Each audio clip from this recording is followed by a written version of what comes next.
What if I told you that the more you see something, the more likely you are to like it, even if you thought you hated it before? But to be more accurate, the more likely you are to prefer it. It might have happened to you when you heard this song, or maybe this one. See, if you're anything like me, the first time you heard this song, you wanted to rip your ears out. But for some reason, the more you hear it when you're in a different environment, the more they started to become more catchy. And maybe you even found yourself singing along to it. If you've experienced this, then you've experienced what's called the mere exposure effect. And in this video, I'm going to talk about the mere exposure effect, what it is, how it's affecting you on your life on a daily basis, and how you can use it to your advantage.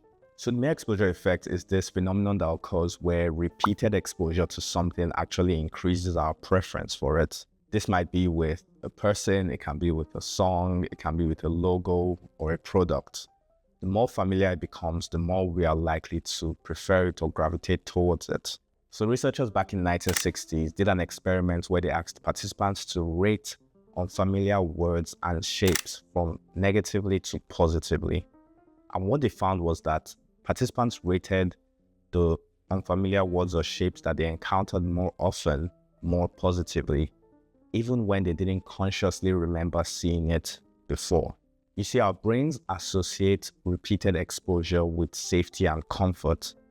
Why else would we have encountered or been exposed to this thing multiple times and still be alive if that didn't mean that it was safe for us? So how is this affecting you in your daily life?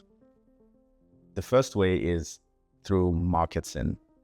So marketers and advertisers use the exposure effect all the time, whether intentionally or not intentionally. You see, the more we get exposed to brands or logos or products, the more likely we are to build a preference for it or feel like we like it. And advertisers use this by constantly, throwing the products or the logos in front of our faces, whether that's through YouTube ads, Instagram ads, billboards, whatever it is. The more we see it, the more likely we are to think that we have this trust in it, that we prefer it. So when we go to the supermarket and we are stuck between a particular brand of shampoo and another, chances are we are going to go for the one that we have been exposed to more often. And I kind of found this out many years ago when I read this book called The Art of Choosing. And it really broke my mind when it came to how much free will or autonomy I thought I had when it came to the choices I was making. It seemed like they were all subconsciously driven or influenced by some external factor that I wasn't fully aware of. And I would apologize for any kind of mini existential crisis you might have from the realization that your choices aren't completely your own. But to be honest, one of my goals on this channel is to gently push the people watching into some kind of existential crisis for the benefit of growing and making certain realizations.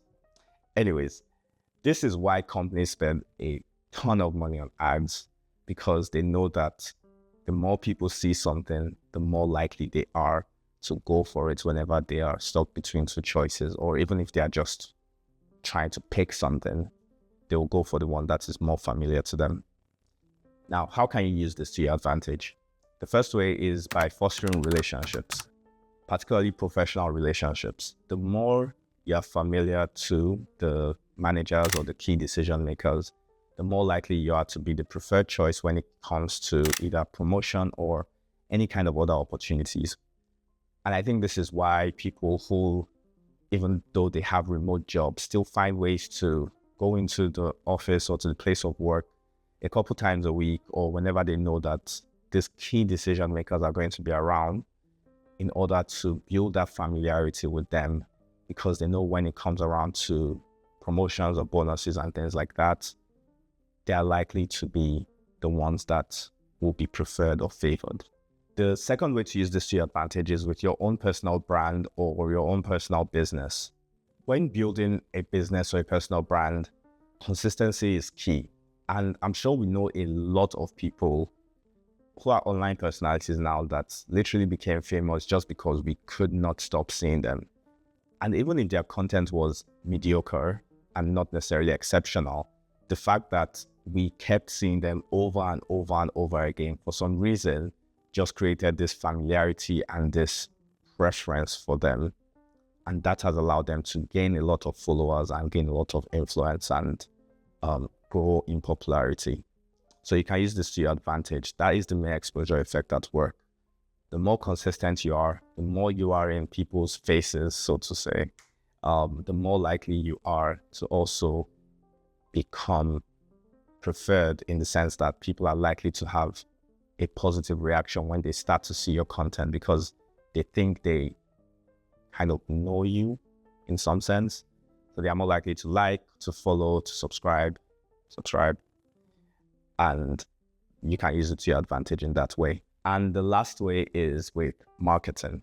So if you have a product or something you're trying to sell, you can use the mere exposure effect. As I mentioned earlier, this is what marketers and advertisers use. So in this situation, you're going to be on the other foot. You're going to be the one that is actually using this to your advantage to try and get your products in front of people, especially if you have a product that you think is worth people buying or investing in, then the mere exposure effect can be your friend.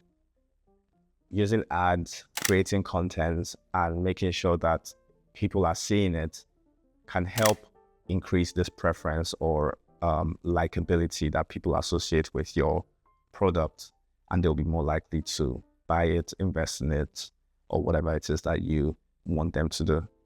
The mere exposure effect shapes what and who we like a bit more than we realize. And by understanding this, you can use it to your own advantage to build trust, to foster relationships, and to even grow your influence. But not just that, you can also be able to detect whenever you might be on the receiving end of this phenomenon and catch yourself whenever you might be making a purchase just because you've seen it, the brand somewhere or the product somewhere, without actually knowing that it is objectively a better product than whatever you might be alternatively considering. Thanks for watching. I hope you found that interesting, and I'll see you in the next video.